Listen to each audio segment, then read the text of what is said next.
ആ ചേച്ചി, എന്നാ പെണ്ണാണോ വരുന്നേ? 17-ാം തീയതി അല്ലേ? ഓക്കെ ശരി. 2 സാരിയും ചുരിദാറും മാത്രം പോരെ? അല്ല, ബ്ലൗസ് പീസിന്റെ കളർ എന്താന്നാ പറഞ്ഞേ? മെറൂൺ. ഓക്കെ ശരി. ഞാൻ എത്തിക്കാം. പിന്നെ ചേച്ചി, കഴിഞ്ഞ മാസത്തെ പൈസ ഒന്നും തന്നില്ലായിരുന്നു കേട്ടോ. കുഴപ്പമില്ല.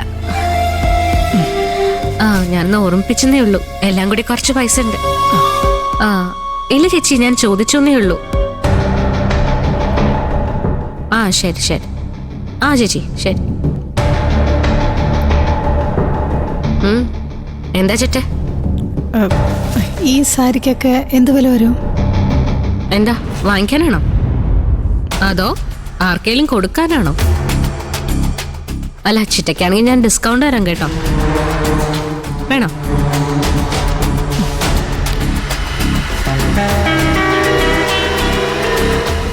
മോളെ, ഞാൻ നിന്നോടൊരു കാര്യം പറയാൻ വേണ്ടി വന്നാ.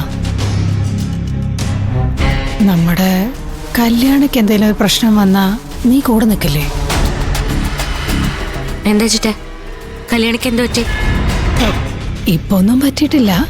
പിന്നെ കല്യാണിയെ ബാബുക്കുട്ടനെ കൊണ്ട് കല്യാണം കഴിപ്പിക്കാൻ നിന്റെ അച്ഛനൊരു ഉദ്ദേശമുണ്ട്. അതയാളുടെ മനസ്സിലിരിക്കത്തേ ഉള്ളൂ. അതെ മോളെ, നീ അവളെ മോളെ പോലല്ലേ നോക്കുന്നത്. മോള് വേണം ഇതിനൊരു പോംവഴി കണ്ടെത്താൻ. എനിക്കിത് പറയാൻ നീയല്ലേ ഉള്ളൂ.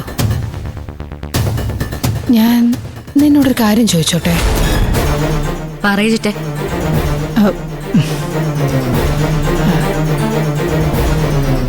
നീ എന്തായാലും ബാലമ്മാവിടെ വീട്ടിലേക്ക് മരുമോളായിട്ട് പോവും. നമുക്ക് അവിടോട്ട് തന്നെ നമ്മുടെ കല്യാണം അയച്ചാലോ? ചിറ്റ എന്താ ഉദ്ദേശിക്കുന്നത്? നമുക്ക് കല്യാണിയെ ആകാശില്ലേ, ആകാശിന് വേണ്ടി ആലോചിച്ചാലോ? അക്കുച്ചേട്ടന് വേണ്ടിയോ? നിങ്ങൾ രണ്ടുപേരും ഒരേ വീട്ടിലേക്ക് പോകുന്നത് നിനക്കും സന്തോഷമുള്ള കാര്യല്ലേ?